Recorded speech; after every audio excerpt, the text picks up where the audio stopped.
Ku tetap setia untuk selama-lamanya. Ini pengakuan kami Tuhan. Kami mau tetap cinta Engkau sampai selama-lamanya. Di tempat ini, di ruangan ini, maupun yang ada di rumah. Seberapa banyak kami yang mengikuti ibadah ini, kami akan nikmati firman Tuhan. Urapi hamba-Mu yang banyak memiliki keterbatasan ini. Tapi Roh Kudus, Engkau tidak pernah terbatas oleh apapun juga.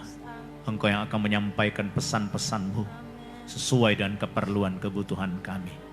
Siapkan hati kami untuk dengarkan firman Tuhan dalam nama Yesus. Yang percaya sama-sama katakan amin. Berikan tepuk tangan yang meriah bagi Tuhan kita. Silakan duduk, silakan duduk. Tuhan Yesus memberkati.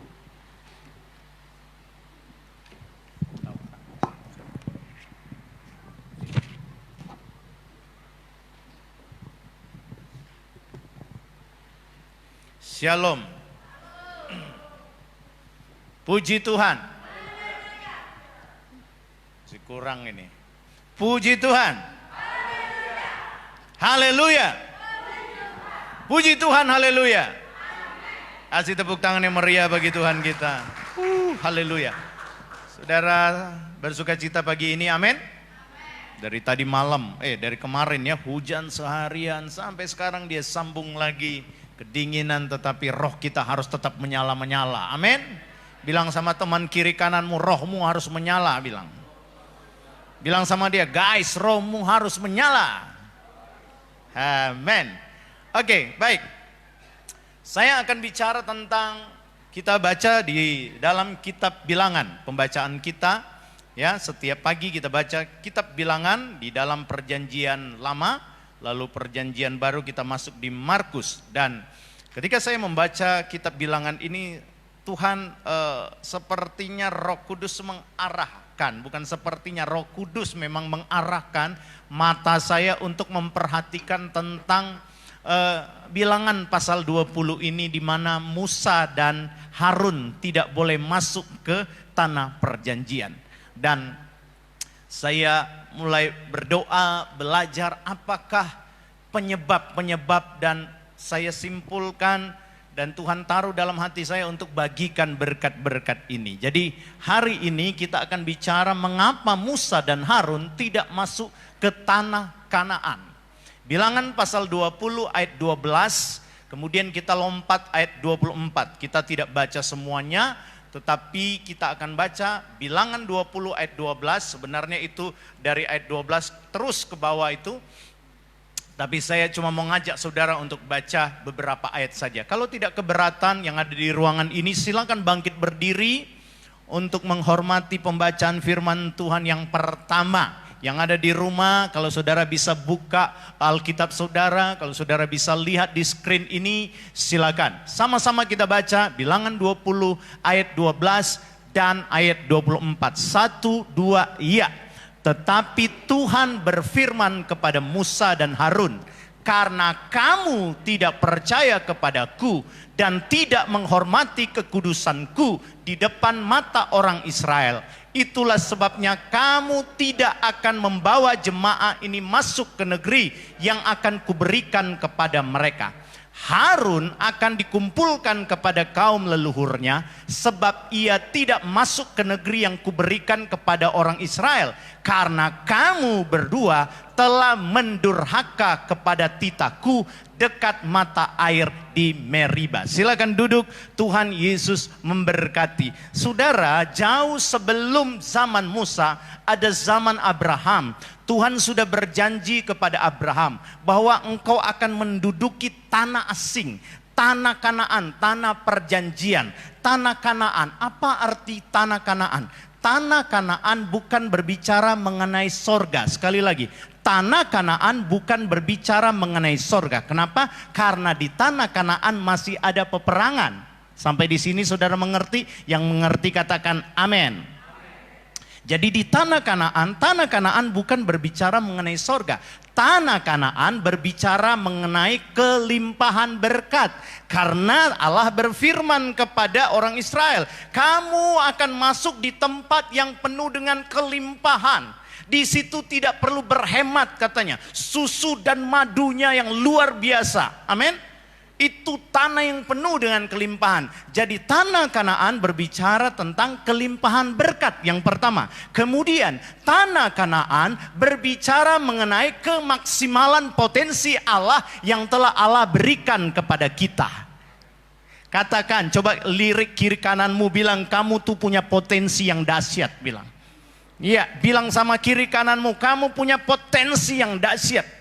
Dan saudara, potensi yang dahsyat yang dari Allah ini akan saudara dapatkan maksimal, akan saudara pergunakan secara maksimal ketika engkau masuk di tanah Kanaan itu. Amin. Jadi dua hal ini, tanah Kanaan berbicara mengenai apa? Yang pertama, kelimpahan berkat. Yang kedua, tanah Kanaan berbicara mengenai kemaksimalan potensi Allah yang telah Allah berikan kepada kita. Nah, sekarang kenapa akhirnya Musa dan Harun tidak masuk ke dalam tanah kelimpahan berkat?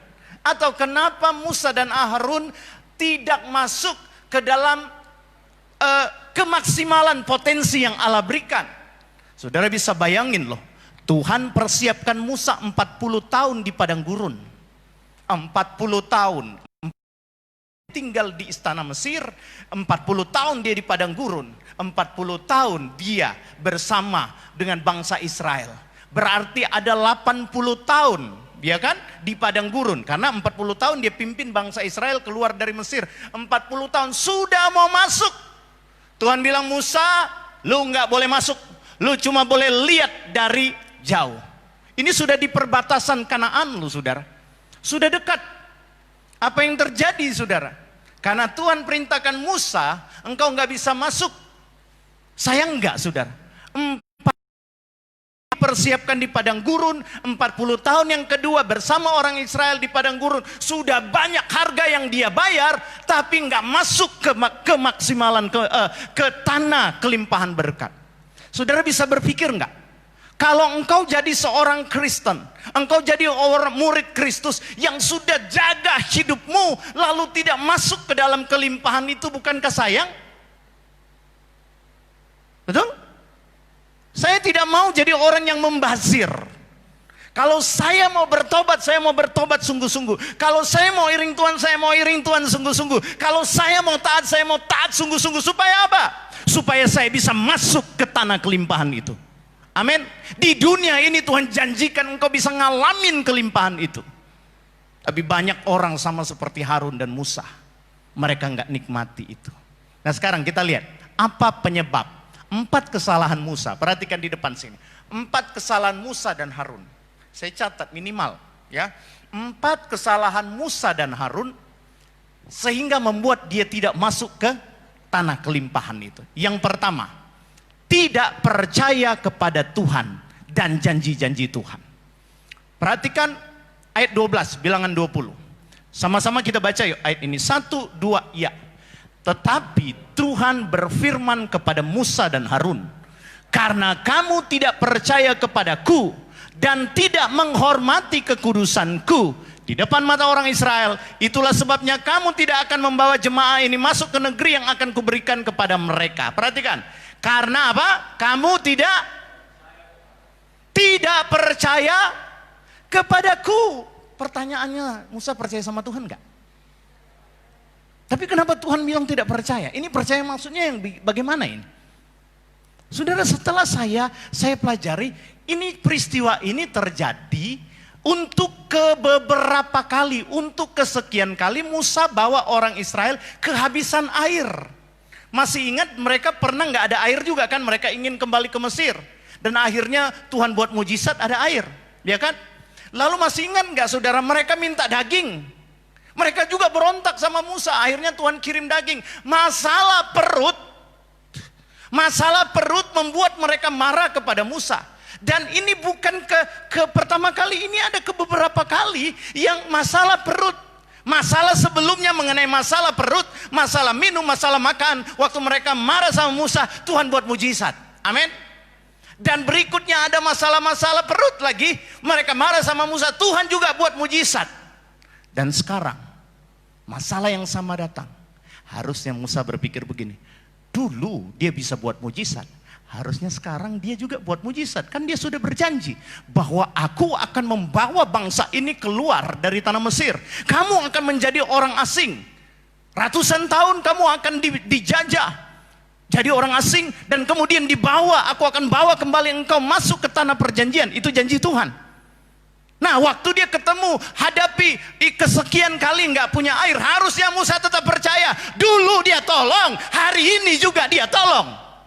Amin. Saudara harus punya prinsip seperti itu. Kalau dulu waktu saya ada di tengah-tengah kegentingan bisnis saya, Tuhan tolong. Tuhan yang sama, nggak pernah berubah dulu, sekarang sampai selama-lamanya. Tuhan yang tolong saya waktu itu, Tuhan yang tolong saya waktu sekarang. Berikan tepuk tangan yang meriah bagi Tuhan kita. Amin. Sayang, Musa di sini dikatakan oleh Alkitab, dikatakan oleh Tuhan sendiri, nggak percaya kepada Tuhan, nggak percaya kepada janji-janji Tuhan. Saudara, saya mau bilang sama saudara, saya jabarkan dengan kondisi kita yang ada COVID-19 sampai hari ini. Kita baca di Tanjung Uban 3 orang pegawai Pertamina kena, dan ada beberapa teman saya kerja, jemaat kita GPDI ada yang kerja di situ. Dan waktu saya dengar itu saya sujud, saya berdoa, Tuhan tolong. Tuhan tolong gereja. Tuhan tolong umat-umat Tuhan. Tuhan tolong Pulau Bintan, saudara. Kita harus berdoa, kita ada di Pulau Bintan. Tuhan tolong Tanjung Pinang. Tuhan tolong Pulau Bintan, di cover. Amin. Dan saudara, kita jabarkan dengan COVID ini. Tuhan juga sudah punya janji, setiap pagi kita baca, kita hafal Mazmur 91. Ya kan? 1000 rebah di sisimu, 10.000 di sisi kananmu, engkau hanya menontonnya, kata Alkitab. Aku akan memerintahkan malaikat untuk menjagamu. Itu janji Tuhan, amin. Dengan pemerintah mengizinkan, memberikan kelonggaran untuk kita bisa beribadah, pegang janji Tuhan. Dulu pemerintah bilang jangan dulu beribadah. Untuk memutuskan mata rantai ini, kita taat, kita tidak beribadah, kita beribadah secara online. Sekarang pemerintah sudah izinkan, sikap kita yang tepat adalah pegang janji Tuhan, amin. Jangan pernah tidak percaya kepada janji Tuhan. Setiap apa yang diinstruksikan oleh pemerintah untuk pakai masker, untuk segala macam, cuci tangan, lakukan itu. Tapi dari semuanya itu, tetap pegang janji Tuhan. Berikan tepuk tangan yang meriah bagi Tuhan kita. Karena ketika engkau tidak mempercayai janji Tuhan, sorry to say, engkau tidak akan masuk dalam kemaksimalan berkat itu. Saya percaya semua kita pengen masuk ke maksimalan berkat itu. Saya percaya kita mau masuk ke dalam kelimpahan berkat itu. Yang mau lambaikan tangan saudara, sekaligus berikan tepuk tangan yang meriah bagi Tuhan kita. Haleluya. Haleluya. Puji Tuhan. Yang kedua, apa kesalahan Musa dan Harun? Bilangan 20 ayat 12. Tetapi Tuhan berfirman kepada Musa dan Harun, karena kamu tidak percaya, itu yang tadi yang pertama. Yang kedua, kepadaku dan tidak apa? Menghormati kekudusanku di depan mata orang Israel. Kita lihat yang kedua, apa kesalahan Musa? Musa dan Harun tidak menghormati kekudusan Tuhan. Nah, saudara, tidak menghormati kekudusan Tuhan. Kalau kita lihat di ayat yang pertama, Bilangan 20 ayat yang pertama, baca sama-sama, 1, 2, ya. Kemudian sampailah orang Israel, yakni segenap umat itu, ke padang gurun Zin dalam bulan pertama. Lalu tinggallah bangsa itu di Kades. Matilah Miriam di situ dan dikuburkan di situ. Perhatikan kata Kades. Dalam bahasa aslinya kata Kades ini, Kades kemudian menjadi Kados, yaitu kudus, menguduskan. Anda tahu mereka itu berada di tempat kudusnya Tuhan, di Kados, tempat bukit yang dikuduskan oleh Tuhan. Musa tidak menghormati kekudusan Tuhan. Dengan cara apa?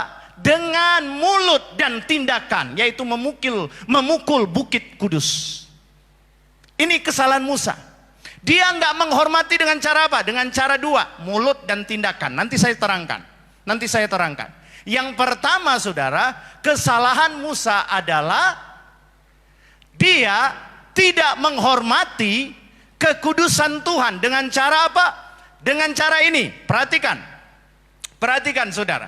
Dengan cara mengata-ngatai sesuatu yang nggak boleh dikatakan sebenarnya. Karena itu tempat kudus, perkataan ini nggak boleh. Karena itu tempat kudus, harusnya nggak boleh sembarangan. Anda tahu? Banyak orang menghadap Tuhan sembarangan. Alkitab bilang Allah yang engkau sembah adalah Allah yang kados, kudus. Musa nggak bisa masuk karena apa? Tidak menghormati saya mau dengar suaranya. Musa nggak bisa masuk karena tidak menghormati apa? Kekudusan Tuhan. Ingat, Allah yang kita sembah adalah Allah yang kudus. Alkitab pakai kata tidak menghormati kekudusan Tuhan. Tuhan yang kita sembah adalah Tuhan yang kudus. Satu kali saya masuk di kantor bea cukai, saya pakai sendal, saya diusir. Pak, Bapak mau kemana? Mau ketemu pimpinan. Keluar. Bapak nggak sopan. Bapak nggak pakai sandal. Tidak menghormati. Kebetulan saya di mobil saya ada sepatu. Saya pakai kemeja, celana panjang tapi pakai sandal waktu itu. Di mobil saya ada sepatu. Saya cepat-cepat ke mobil, saya pakai sepatu saya, baru saya masuk. Pak, ini boleh? Oke, silakan. Ini baru rapi. Maksud saya, mau menghadap seorang pimpinan bea cukai, peraturannya perlu rapi, perlu sopan. Kadangkala kita menghadap Tuhan di ibadah live streaming, saya nggak lihat. Tapi ini survei membuktikan ada orang ibadah live streaming sambil tidur-tiduran pakai singlet, makan-makan kacang. Halo, Anda menghormati nggak itu? Berapa banyak Anda yang mendengarkan saya kalau engkau sementara ikut live streaming? Ini bukan tontonan, ini ibadah guys. Ini ibadah bos. Engkau harus hormati Tuhan. Sebenarnya Tuhan mau bawa engkau masuk ke dalam kemaksimalan itu. Tapi karena engkau tidak ada penghormatan terhadap kehadiran Tuhan, tidak ada penghormatan terhadap kekudusan Tuhan, engkau nggak bisa masuk di dalamnya. Tuhan tolong kita supaya kita bertobat, berubah.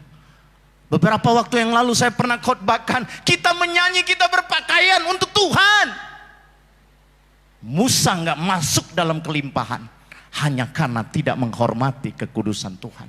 Saya berdoa, berapa banyak engkau yang menyaksikan khotbah ini, yang ada di rumah, yang ada di tempat ini, engkau harus menghormati kekudusan Tuhan. Cara menghormati boleh engkau dengan berpakaian, dengan sikapmu, dengan sikap sopan di hadapan Tuhan. Gembala nggak lihat saudara, tapi Tuhan Roh Kudus dia hadir di mana-mana, dia melihat sikapmu. Haleluya. Haleluya, berikan dulu tepuk tangan yang meriah bagi Tuhan kita. Yang ketiga sekarang, yang ketiga. Kesalahan Musa dan Harun. Berdosa karena mulut, menghina umat pilihan Tuhan.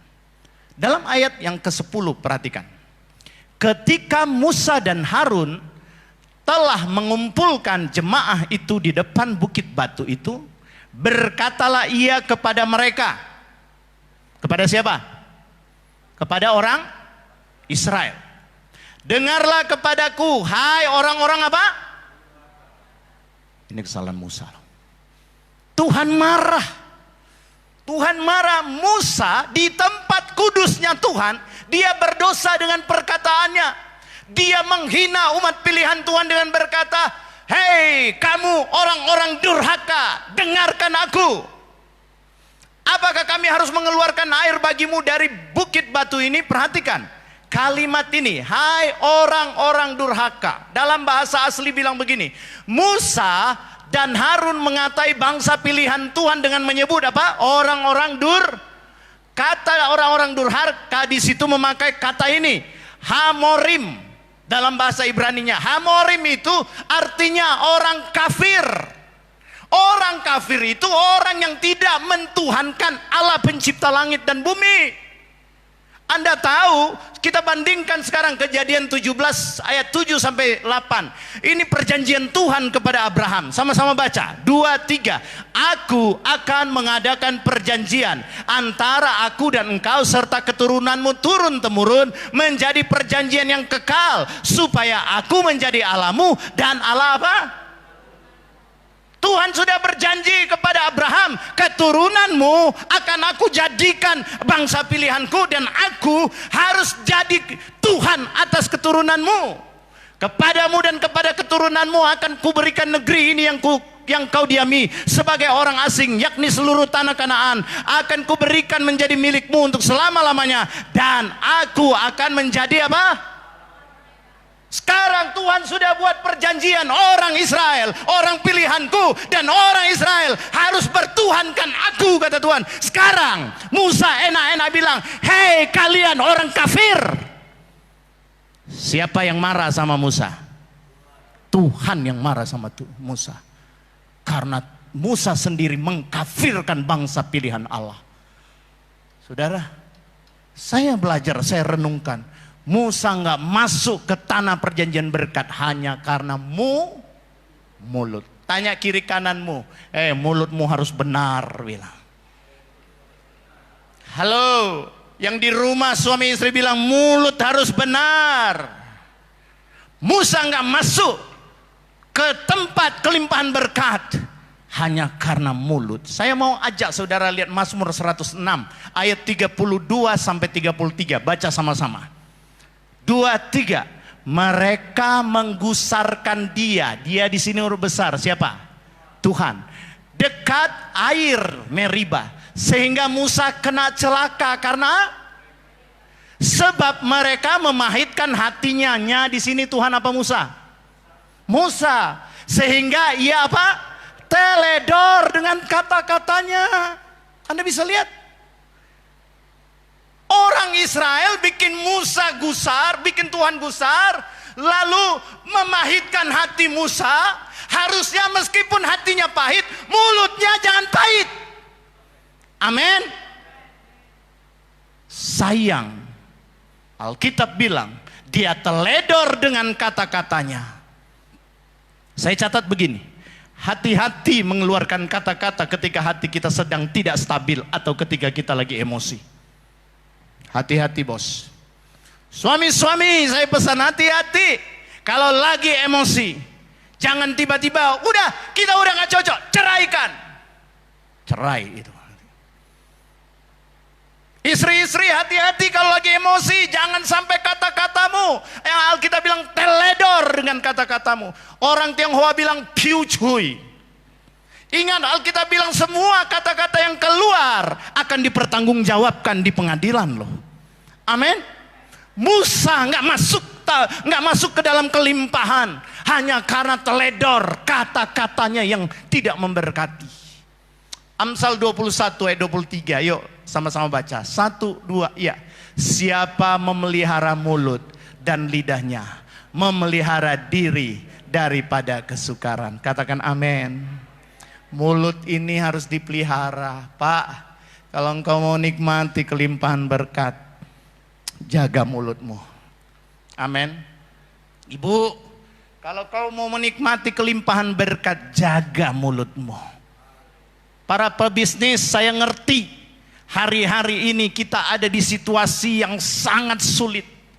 Jangan sekali-sekali engkau berkata, ayo ho puasi jutiok lah, nangkai sini ayo coba itang. Hati-hati, kelihatannya sepele tapi jangan sampai teledor. Mulutmu kunci berkat loh saudara.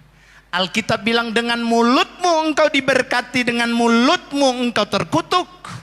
Kalau engkau ngomong ya udahlah habis. Belajar dari Musa. Hanya dosa, kesalahan sedikit aja, lagi emosi, piu cuy. Lagi emosi, nggak bisa ngerem perkataan. Dan Tuhan bilang, Musa, kau dan Harun nggak bisa masuk ke kelimpahan berkat itu. Tuhan tolong jemaat-jemaat Eagle. Tuhan tolong semua kita yang menyaksikan khotbah saya. Jaga mulutmu baik-baik. Ada orang bertanya begini, Pak, saya sudah jaga tapi orang itu nggak jaga, itu urusan dia. Dia mau ngomong, orang Melayu bilang begini, dia nak bercakap sampai tekak dia keluar, biar aja dia. Ya betul ya Pak Sun ya, itu istilah orang Melayu. Dia mau ngomong sampai ikai auleng culai cap siawi. Dia mau ngomong sampai orang Nado bilang gergantangnya keluar, biarin, itu urusan dia. Tapi untuk lu sama gue jangan, kata orang Jakarta. Amin. Tunjuk kiri kanan bilang, lu sama gue jangan, bilang. Tunjuk. Amin. Jangan. Kita jaga mulut kita. Amin. Baca lagi Amsal 21-23. Yuk dengan suara yang keras. Semua anak-anak muda, bapak-bapak, ibu-ibu, semuanya kita baca. 1, 2 ya. Siapa memelihara mulut dan lidahnya, memelihara diri daripada kesukaran. Katakan amin. Harusnya Musa nggak masuk dalam kelimpahan itu, tapi dia sukar sendiri. Kenapa? Karena nggak jaga mulut. Tuhan tolong kita ya. Tuhan tolong kita. Saya berdoa seluruh jemaat Eagle akan masuk dalam kelimpahan berkat. Meskipun di tengah-tengah COVID ini. Saya teringat beberapa waktu yang lalu ketika kami berdoa. Kami dilawat oleh Tuhan dan suara Tuhan bilang begini. Di tengah-tengah COVID ini, barang siapa menjaga lidahnya, mulutnya, maka aku akan memberkati dia. Itu yang Tuhan taruh waktu kami berdoa. Saya baru ingat, Roh Kudus ingatkan saya. Jadi saya pesan, saudara, di tengah-tengah COVID ini, betul kita sedang ngalamin persoalan. Ada banyak orang yang di PHK, ada banyak pekerjaan orang yang hari ini nggak menentu. Tapi saya mau beritahu, jaga mulut. Karena Tuhan berkata, anak-anaknya tidak akan duduk meminta-minta roti. Artinya soal makanan, pakaian kita Tuhan akan cukupkan. Berikan tepuk tangan dulu yang meriah bagi Tuhan kita. Amin. Jaga mulut kita, belajar dari Musa, jangan teledor. Teledor itu tadi keceplosan begitu, piucuy. Dan akhirnya dia nggak bisa masuk ke kelimpahan itu. Haleluya. Yuk kita baca Matius 12 ayat 37. Ya, baca dengan kuat-kuat, dengan suara yang sangat kencang sekali, saudara. Ayo 1, 2 ya. Karena menurut ucapanmu engkau akan dibenarkan, dan menurut ucapanmu pula engkau akan dihukum. Tepuk tangan yang meriah bagi Tuhan kita. Haleluya. Puji Tuhan. Haleluya, puji Tuhan. Sekali lagi berikan tepuk tangan yang meriah bagi Tuhan kita. Haleluya.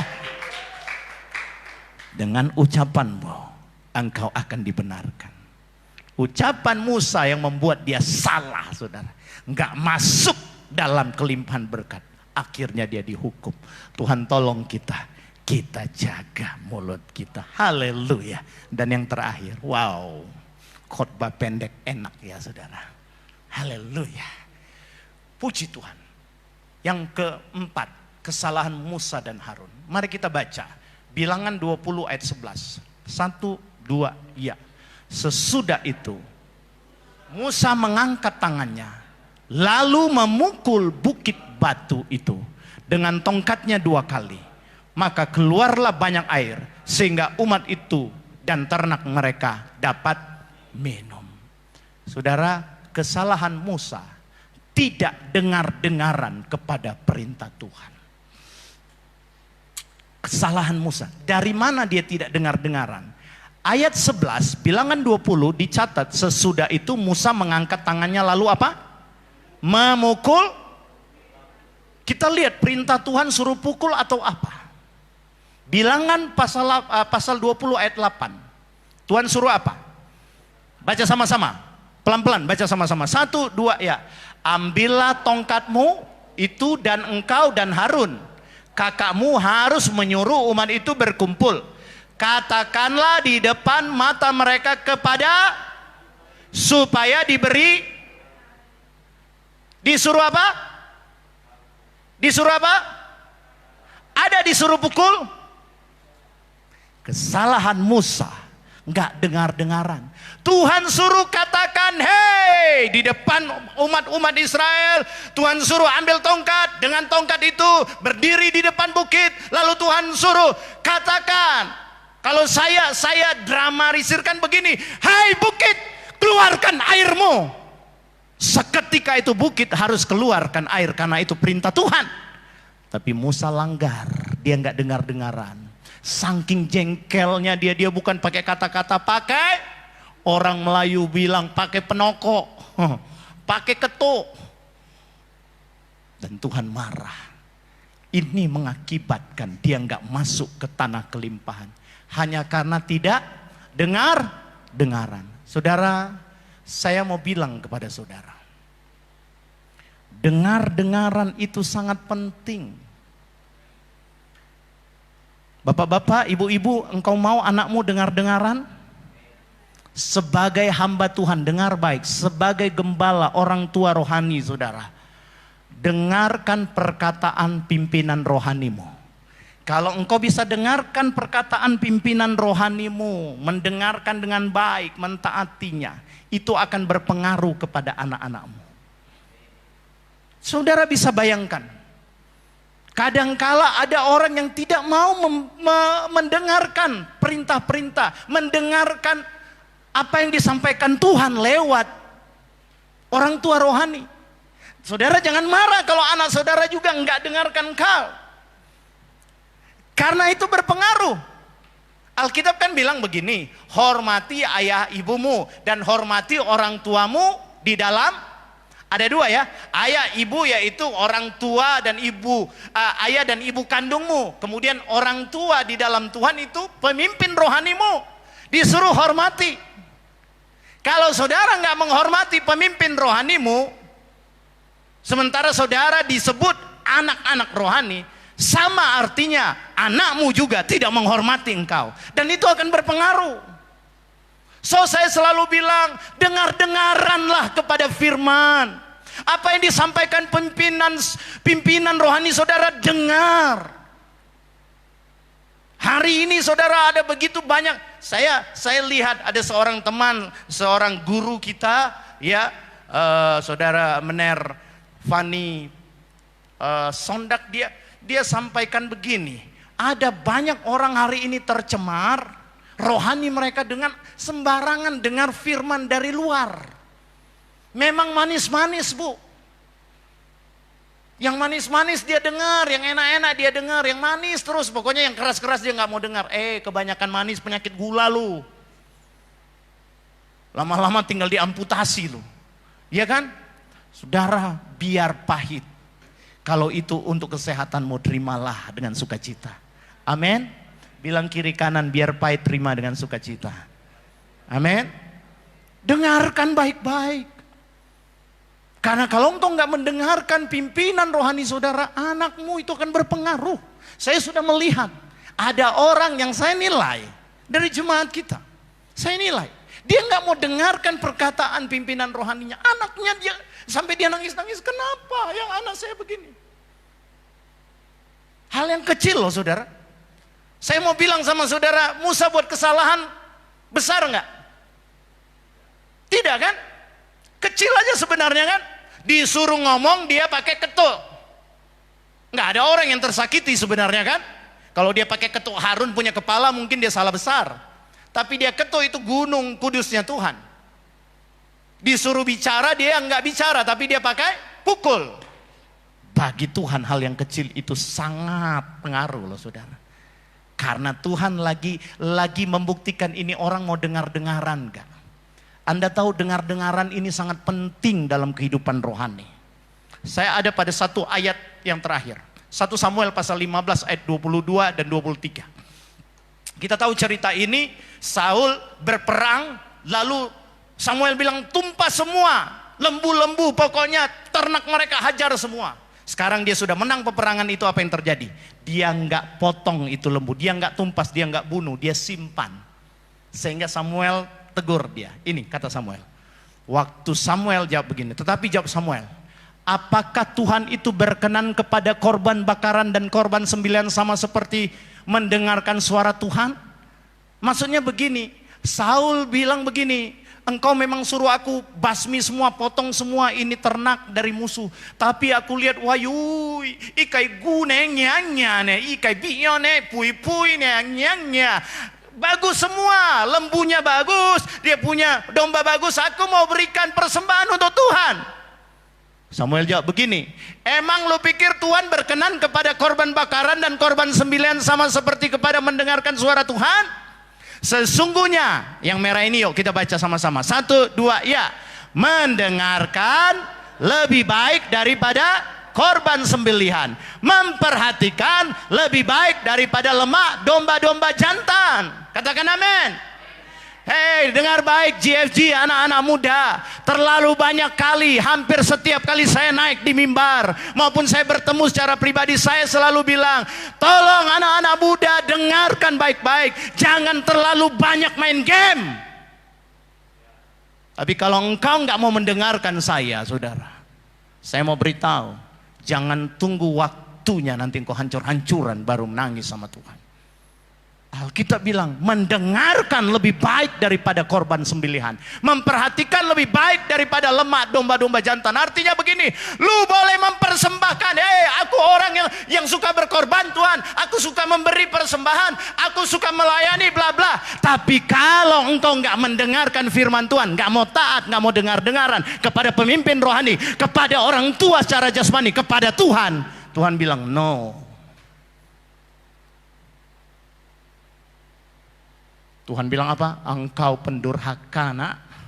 Sebab pendurhakaan adalah sama seperti dosa bertenung, dan kedegilan adalah sama seperti menyembah berhala dan terafim. Karena engkau telah menolak firman Tuhan, maka ia menolak engkau sebagai raja. Dengan lain kata saya simpulkan, orang-orang yang tidak mau dididik, tidak mau mendengarkan didikan, sorry, dia durhaka. Dan karena durhaka, Tuhan bilang, aku menolak engkau. Karena engkau menolak firman, aku juga menolak engkau. Tuhan tolong kita belajar dari Musa. Musa nggak dengar-dengaran. Paling penting mendengarkan. Amin. Mendengarkan penting. Anak-anak muda saya yang saya sayangi, yang saya banggakan, yang saya cintai, perhatikan. Kalau orang tua mau tegur, jangan muka, kata orang Manado, jadi muka pepaya. Orang Melayu bilang jadi sengit mukanya. Terima teguran dengan sukacita. Amin.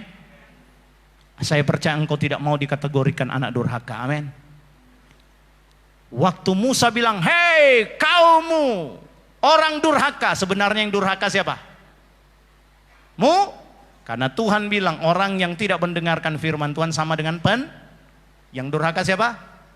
Jadi kalau engkau nggak mau dikategorikan orang yang durhaka, dengarkanlah firman supaya hidupmu diubahkan, supaya hidupmu diberkati oleh Tuhan. Berapa banyak saudara mau menikmati kelimpahan berkat di tanah Kanaan? Berikan tepuk tangan yang meriah bagi Tuhan kita. Haleluya. Mari kita sama-sama bangkit berdiri, para singer maju ke depan. Kita mau sembah Tuhan, kita mau berdoa kepada Tuhan. Bersyukur untuk firman yang telah kita dengar. Haleluya.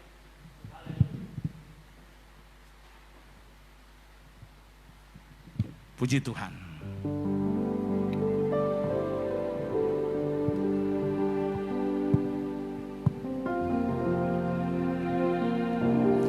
Aku mengasihi Engkau